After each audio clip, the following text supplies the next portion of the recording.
नमः शिवाय, जय गणपति देवा, राधे राधे।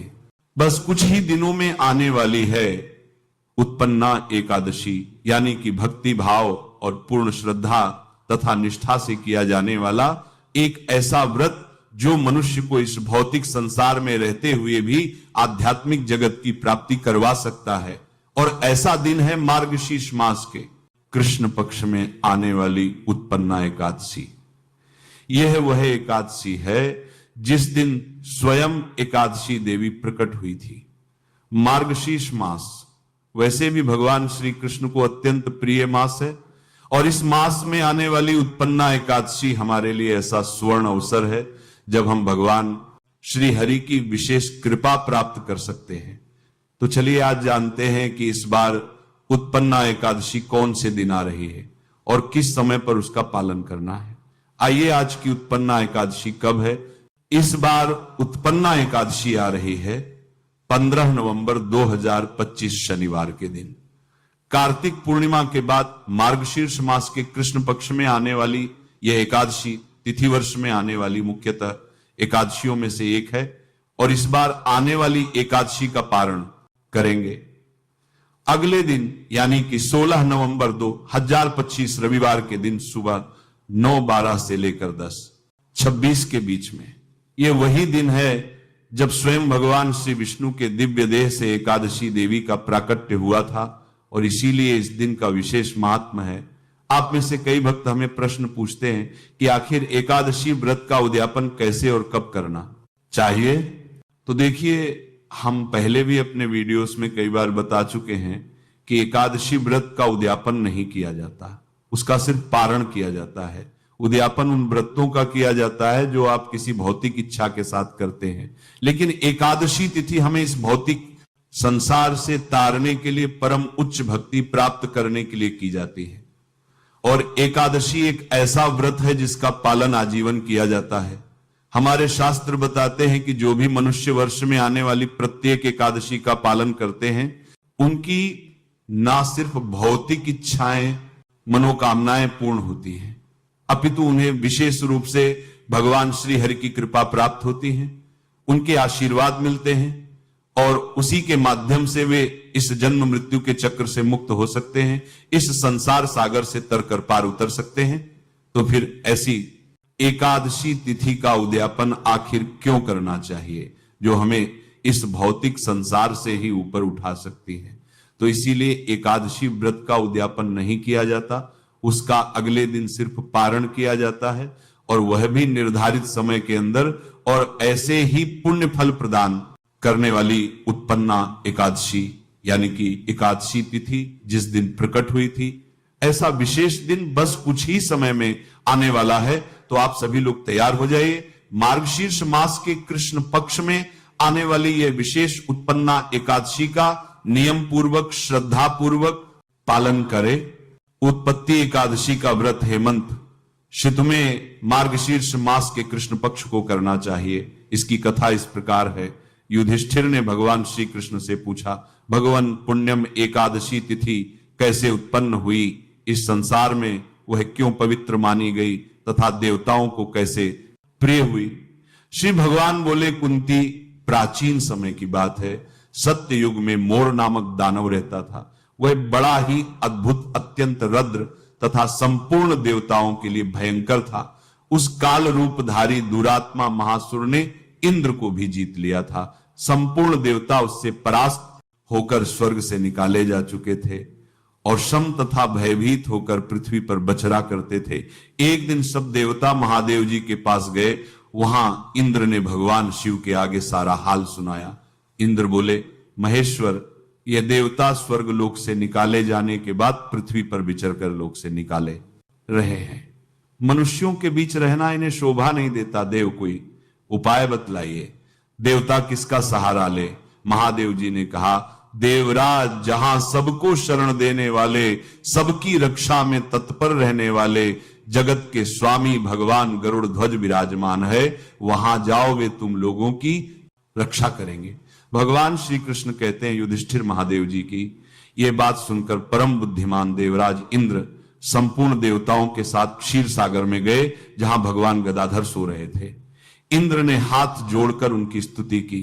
इंद्र बोले, देव देवेश्वर, आपको नमस्कार है देव, आप ही पति, आप ही मति, आप ही कर्ता और आप ही कारण है। आप ही सब लोगों की माता और आप ही इस जगत के पिता हैं। देवता और दानव दोनों ही आपकी वंदना करते हैं। पुंडरीकाक्ष, आप दैत्यों के शत्रु हैं। मधुसूदन, हम लोगों की रक्षा कीजिए। प्रभु जगन्नाथ, अत्यंत उग्र स्वभाव वाले महाबली मूर नामक दैत्य ने इन संपूर्ण देवताओं को जीतकर स्वर्ग से बाहर निकाल दिया है। भगवान देव देवेश्वर शरणागत वत्सल देवता भयभीत होकर आपकी शरण में आए हैं। दानवों का विनाश करने वाले कमल नयन भक्त वत्सल देव देवेश्वर जनार्दन, हमारी रक्षा कीजिए, रक्षा कीजिए। भगवान शरण में आए हुए देवताओं की सहायता कीजिए। इंद्र की बात सुनकर भगवान विष्णु बोले, देवराज, वह दानव कैसा है, उसका रूप और बल कैसा है, तथा उस दुष्ट के रहने का स्थान कहां है? इंद्र बोले, देवेश्वर, पूर्व काल में ब्रह्मा जी के वंश में तालजंग नामक एक महान असुर उत्पन्न हुआ था, जो अत्यंत भयंकर था। उसका पुत्र मर्दानव के नाम से विख्यात है। वह भी अत्यंत उत्कट, महापराक्रमी और देवताओं के लिए भयंकर है। चंद्रावती नाम से प्रसिद्ध एक नगरी है, उसी में स्थान बनाकर वह निवास करता है। उस दैत्य ने समस्त देवताओं को परास्त करके उन्हें स्वर्ग लोक से बाहर कर दिया है। उसने ने एक दूसरे ही इंद्र को स्वर्ग के सिंहासन पर बैठाया है। अग्नि, चंद्रमा, सूर्य, वायु तथा वरुण भी उसने दूसरे ही बनाए हैं। जनार्दन, मैं सच्ची बात बता रहा हूं, उसने सब कोई दूसरे ही कर लिए हैं, उनके प्रत्येक स्थान से वंचित कर दिया है। इंद्र की यह बात सुनकर भगवान जनार्दन को बड़ा क्रोध आया। उन्होंने देवताओं को साथ लेकर चंद्रावती नगरी में प्रवेश किया। भगवान गदाधर ने देखा कि दैत्यराज बारंबार गर्जना कर रहा है और उससे परास्त होकर संपूर्ण देवता दसों दिशाओं में भाग रहे हैं। अब वह दानव भगवान विष्णु को देखकर बोला, खड़ा रहे, खड़ा रहे। उसकी यह ललकार सुनकर भगवान के नेत्र क्रोध से लाल हो गए। वे बोले, अरे दुराचारी दानव, मेरी इन भुजाओं को देखिए, कहकर श्री विष्णु ने अपने दिव्य बाणों से सामने आए हुए दुष्ट दानवों को मारना आरंभ किया। दानव भय से बहल हो उठे। पांडुनंदन तत्पश्चात श्री विष्णु ने दैत्य सेना पर चक्र का प्रहार किया। उससे छिन्न भिन्न होकर सैकड़ों योद्धा मौत के मुख में चले गए। इसके बाद भगवान मधुसूदन बद्रिकाश्रम को चले गए। वहां सहाव नाम की गुफा थी, जो 12 योजन लंबी थी। पांडुनंदन, उस गुफा में एक ही दरवाजा था। भगवान विष्णु उसी में सो गए। वह दानव मूर भगवान को मर डालने के उद्योग में उनके पीछे पीछे तो लगा ही था। अतः उसने भी उसी गुफा में प्रवेश किया। वहां भगवान को सोते देख उसे बड़ा हर्ष हुआ। उसने सोचा, यह दानवों को भय देने वाला देवता है, अतः निसंदेह इसे मार डालूंगा। युधिष्ठिर दानव के इस प्रकार विचार करते ही भगवान विष्णु के शरीर से एक कन्या प्रकट हुई, जो बड़ी ही रूपवती, सौभाग्यशालिनी तथा दिव्य अस्त्र शस्त्रों से सुसज्जित थी। वो भगवान के तेज के अंश से उत्पन्न हुई थी। उसका बल और पराक्रम महान था। युधिष्ठिर नवराज मोर ने उस कन्या को देखा।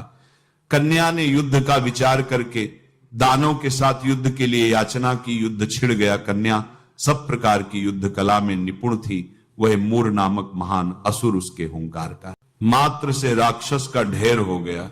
दानव के मारे जाने पर भगवान जाग उठे। उन्होंने दानव को धरती पर इस प्रकार निपरा पड़ा। देखकर कन्या से पूछा, मेरा यह शत्रु अत्यंत उग्र और भयंकर था, किसने इसका वध किया है? कन्या बोली, स्वामी, आपके ही प्रसाद से मैंने इस महादैत्य का वध किया है। श्री भगवान ने कहा, कल्याणी, तुम्हारे इस कर्म से तीनों लोकों के मुनि और देवता आनंदित हुए हैं। अतः तुम्हारे मन में जैसी इच्छा हो उसके अनुसार मुझसे कोई मांग लो।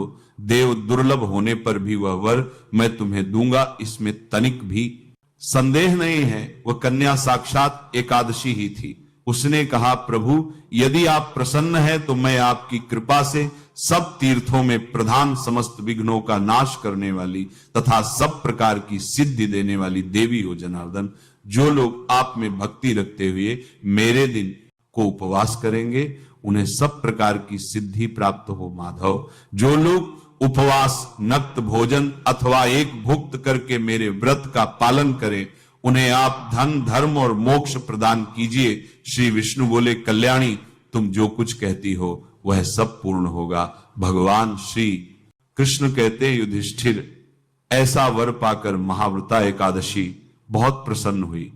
दोनों पक्षों की एकादशी समान रूप से कल्याण करने वाली है, इसमें शुक्ल और कृष्ण का भेद नहीं करना चाहिए। एकादशी के दिन भगवान विष्णु ने असुरों से देवताओं की रक्षा करने के लिए एकादशी देवी के रूप में अवतार लिया था, तो यह बहुत महत्वपूर्ण एकादशी है।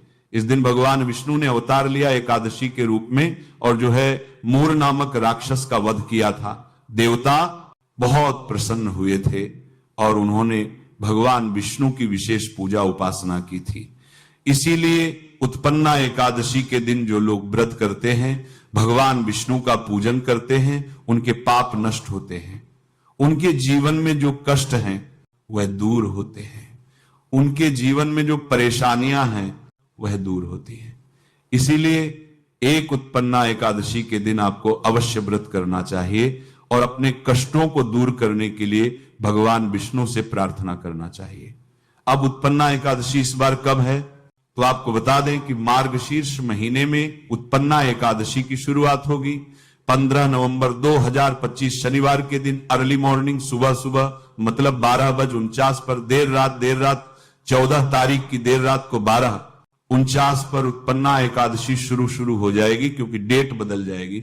इसीलिए कहा जा सकता है कि 15 नवंबर की बहुत सुबह अर्ली मॉर्निंग जो है उत्पन्ना एकादशी शुरू हो जाएगी और इसका समापन होगा 16 नवंबर की अर्ली मॉर्निंग 37 पर। तो उत्पन्ना एकादशी 15 तारीख को जब सूर्योदय होगा उस समय उत्पन्ना एकादशी रहेगी, क्योंकि देर रात से ही शुरू हो जा रही है 15 तारीख को।